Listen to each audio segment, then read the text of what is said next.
The true architects of reggae's sound were not the singers you know. I am exposing the 8 ghost guitarists whose secret techniques built the entire genre. The music industry deliberately erased their names from history. You must stick around until the end, because the final guitarist's revolutionary method was considered so dangerous, it was almost banned. The journey begins in the thick haze of Kingston's night air, where speakers hum like ancient drums and the streets still echo with the pulse of creation. Eric Bingy Bunny Lamont emerges from that pulse, a shadow in the studio light, fingers gliding over strings like lightning in slow motion. His rhythm wasn't just played, it was conjured. Together with his brothers in the Roots Radix, Bingy Bunny built the bridge between roots and dancehall, that new hypnotic sound that could shake dance floors and soothe souls at once. Behind Gregory Isaac's sensual night nurse, his guitar flirted with the melody, weaving tenderness into heat. Behind Yellowman's defiant chants, it struck like a whip, pushing the boundaries of reggae's groove. Each chord he played was a riddle, sharp, syncopated, and alive. To hear Bingy Bunny was to feel the invisible scaffolding of reggae itself, steady, spiritual, and immovable. They called him a rhythm general, a quiet man whose guitar spoke in riddles of rebellion. When he played dub, the sound felt weightless, as if space itself had been tuned to his frequency. Further up the sacred climb, the name Cat Coor rises like a sunrise over Kingston Harbor. His fingers move like waves against the shoreline, precise yet passionate, tender yet thunderous. A classically trained prodigy who could have conquered the grandest concert halls, Cat instead chose to serve the rhythm of his island. With Third World, he fused elegance with electricity. When his riffs opened 96 degrees in the shade, it wasn't just sound, it was prophecy. The strings cried and rejoiced all at once, painting the heat of struggle and the shimmer of faith. And when he let loose in Tried Ya Love, the melody became a sermon. His guitar didn't speak in notes, it sang in truth, reminding the world that reggae could be both roots and revelation. Cat Coor wasn't just a musician, he was a bridge between continents, between traditions, between heart and spirit. And then, from the quiet side of genius, emerges Mikey Chung, a man of restraint, the monk of minimalism. In a world of flashing riffs and showmanship, Mikey found strength in silence. He believed in breathing between notes, in letting the air hum with intention. In Peter Tosh's Mystic Man and Grace Jones's Pull Up to the Bumper, Mikey's guitar became a whisper that lingered long after the last chord faded. He was Precise, the surgeon of sound, the craftsman who left no string unconsidered. His touch was featherlight but eternal. Even Sly Dunbar once said, Mikey knew how to leave space. And that space, that invisible gap between rhythm and rest, became his signature. His strings were not loud.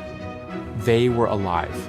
Every pluck carried the wisdom of knowing that sometimes the loudest thing in music is silence. Climbing higher through this countdown, the spirit of Junior Marvin burst through the speakers, wild, soulful, unbound.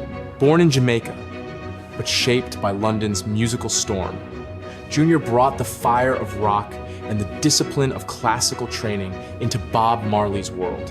When Bob first heard him play, it wasn't skill he heard, it was soul. From Exodus to jamming, from Could You Be Loved to Africa Unite, Junior's guitar was rebellion, personified, smooth, defiant, fluid as molten gold. His solos didn't just soar, they levitated. Each bend of his strings seemed to summon thunder. He didn't merely accompany Marley. He conversed with him, two prophets, trading lightning bolts across rhythm and time. Junior Marvin was not a follower. He was the spark that made Bob's fire burn brighter. And yet, even in that brilliance, the blueprint lies deeper in the countdown. Enter Ernest Ranglin, the architect of everything that came after. Long before reggae had a name, before ska had a sound, Ranglin had already found the formula. A jazzman by blood and a visionary by spirit, he fused calypso's joy with R&B's pulse and Jamaica's heartbeat. In the studios of Studio One, Federal, and Treasure Isle, he became the invisible hand guiding generations. When Millie Small's My Boy Lollipop conquered the world, it was Ranglin's guitar that danced, beneath the melody. He built the bridge from ska to rocksteady, from rocksteady to reggae. Without Ranglin, there is no rhythm, no groove, no gospel of sound that we call reggae today. His guitar was not an instrument, it was the cornerstone of an entire movement. As the countdown builds, Lynn Tate steps into the light, the Trinidadian who arrived in Jamaica, and rewrote its sonic DNA. When he played on Take It Easy by Hopeton Lewis, he unknowingly slowed the heartbeat of ska and birthed something entirely new, rocksteady, the soulful pause that gave space for emotion, for message, for spirit. His guitar chops became the compass for a generation, showing how rhythm could carry revolution without rage.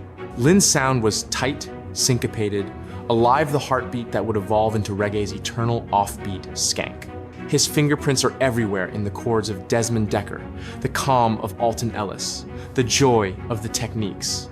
And when he left Jamaica for Canada, he didn't take the sound with him, he left it behind, embedded in every future generation of reggae guitarists who followed. Closer now to the peak of this countdown, the stage trembles under the touch of Donald Kinsey and Al Anderson, the foreign fire that met Jamaica's flame. Donald, born into the blues, played like a man telling ancient stories through wire and wood. His tone was soaked in emotion, raw, unfiltered, true. Al Anderson, forged in the halls of Berkeley, brought precision and power.